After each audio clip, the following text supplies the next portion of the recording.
Imagine só, há poucas semanas, as manchetes russas tentavam vender uma narrativa absurda depois dos ataques a uma barragem em Belgorod. Os propagandistas e burocratas do Kremlin se desdobravam para convencer a população de que aquilo não passava de terrorismo ou fascismo, como se os ucranianos tivessem qualquer relação com a destruição de uma estrutura civil. Mas a verdade é cristalina: uma barragem não é alvo militar, por mais que torçam os fatos. Não é infraestrutura crítica de defesa.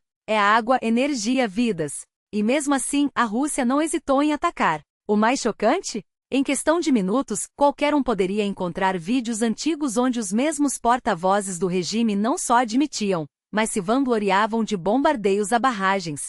Atingimos objetos críticos para o rio Kryvyi Torets com mísseis de cruzeiro e bombardeiros estratégicos, destruindo a barragem do reservatório de Kramatorsk, diziam, sem pudor. O resultado? Cidades inundadas, civis desabrigados, infraestrutura vital arrasada. E o que justificavam? Que a barragem abastecia grupos armados no Donbas. Conveniente, não? Depois de um tapa tão descarado na cara da lógica, até um país minimamente decente teria vergonha de continuar mentindo. Mas a Rússia de Putin não é um país decente. Aqui, a mentira repetida 1000 vezes vira verdade por decreto. E agora, com a cara mais lavada do mundo, anunciam novos ataques a barragens ucranianas, como se não tivessem feito isso desde o primeiro dia da guerra. Se eles fazem, por que não podemos? Perguntam, como crianças mimadas. A resposta é simples: porque não há justificativa para afogar cidades inteiras, destruir fontes de água potável e deixar milhões no escuro. O que mais impressiona é a hipocrisia sem limites. Enquanto acusam a Ucrânia de provocações, eles mesmos já bombardearam a infraestrutura energética ucraniana dezenas de vezes, deixando famílias sem luz e calor no inverno. E não se trata de alvos militares, são usinas, subestações, redes elétricas que mantêm hospitais funcionando e escolas abertas. Mas para o Kremlin, tudo é duplo uso. Até a energia que ilumina uma casa é ameaça estratégica. E não para por aí. Nesta mesma semana, a Rússia atacou subestações de usinas nucleares ucranianas, como confirmou até a Agência Internacional de Energia Atômica, a IEA. Perderam acesso a linhas de transmissão críticas para a segurança nuclear. Mas claro, nos canais russos, a narrativa é outra. O Ocidente nos obriga a isso. São eles os verdadeiros monstros. Enquanto isso, milhões de russos confortavelmente sentados em seus sofás, engolem essa versão como se fosse evangelho. Para eles, a Ucrânia é o demônio, e a Rússia, a vítima inocente, mesmo quando as provas estão ali, escancaradas. A estratégia é clara: distorcer a realidade até que ninguém mais saiba o que é verdade. Mas nós não podemos cair nessa armadilha. Cada ataque é uma barragem, cada bomba em uma usina, cada mentira repetida nas telas deve ser respondido com fatos. A Ucrânia não começou essa guerra, mas tem todo o direito de se defender e de mirar nos alvos que realmente enfraquecem o invasor. Não é vingança, é sobrevivência. Eles querem nos ver de joelhos, implorando por misericórdia enquanto destroem nosso futuro. Mas nós não somos vítimas. Somos um povo que resiste, que se levanta, que devolve golpe por golpe. Se atacam nossas barragens, nós miramos nas deles. Se cortam nossa luz, nós desligamos a deles. Se tentam nos afogar, nós os deixamos sem ar. Porque a única linguagem que Putin entende é a da força. A história não perdoa quem fecha os olhos para crimes de guerra. E a Rússia já acumulou tantos que daria para encher bibliotecas. Mas o mundo precisa ver, precisa lembrar. E acima de tudo, precisa agir, antes que seja tarde demais. Porque quando a mentira vira política de Estado, a verdade se torna a arma mais poderosa. E nós não vamos soltá-la.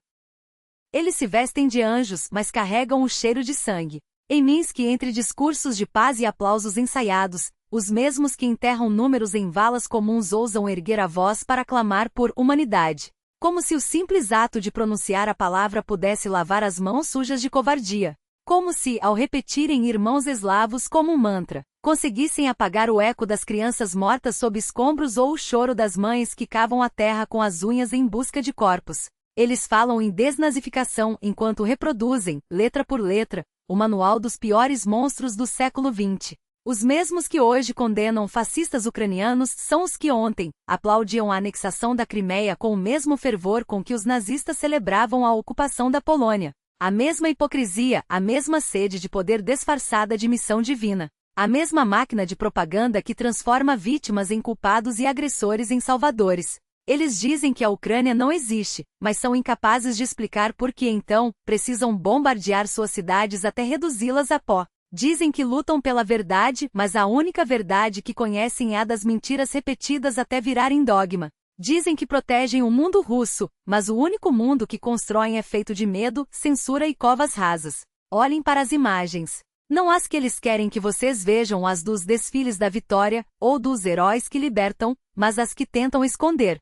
Os hospitais destruídos, os corpos empilhados, as famílias separadas para sempre. Essas são as provas que não podem ser editadas, as que não cabem em nenhum discurso. E são essas que gritam mais alto do que qualquer propaganda. Eles acusam Israel de crimes de guerra enquanto aplaudem os mísseis que caem sobre Kiev. Chamam os ucranianos de nazistas, enquanto seus próprios generais planejam ataques a escolas e teatros. Transformam o antissemitismo em política de Estado e depois se indignam quando o mundo os chama pelo nome que merecem, fascistas. Não os fascistas de 1945, mas os de 2024, mais sofisticados, mais cínicos, mas igualmente perigosos. Eles precisam de inimigos. Precisam de ódio.